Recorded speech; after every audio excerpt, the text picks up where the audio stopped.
صفا پہاڑی پر پہنچ کر بہتر ہے کہ یہ دعا پڑھیں، ابدأ بما بدأ اللہ بہ ان الصفا والمروۃ من شعائر اللہ۔ پھر خانہ کعبہ کی طرف رخ کر کے دعا کی طرح ہاتھ اٹھا لیں اور 3 مرتبہ اللہ اکبر کہیں، اور اگر یہ دعا یاد ہو تو یہ بھی پڑھیں، لا الہ الا اللہ وحدہ لا شریک لہ لہ الملک ولہ الحمد وَهُوَ عَلَى كُلِّ شَيْءٍ قَدِيرٌ لَا إِلَهَ إِلَّا اللَّهُ وَحْدَهُ أَنجَزَ وَعْدَهُ وَنَصَرَ عَبْدَهُ وَهَزَمَ الْأَحْزَابَ وَحْدَهُ۔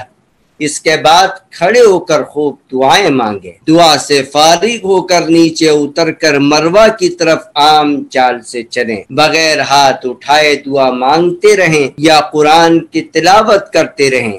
سعی کے دوران بھی کوئی خاص دعا لازم نہیں ہے۔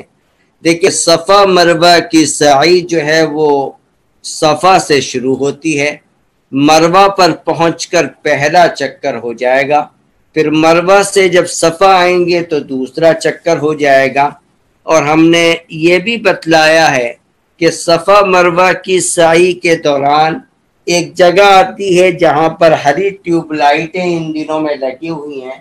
یہ وہ جگہ ہے جس جگہ پر حضرت حاجرہ علیہ السلام، جس پہاڑی پر حضرت حاجرہ علیہ السلام دوڑی تھی اپنے لاڈلے حضرت اسماعیل کی پیاس کو بجھانے کے لیے۔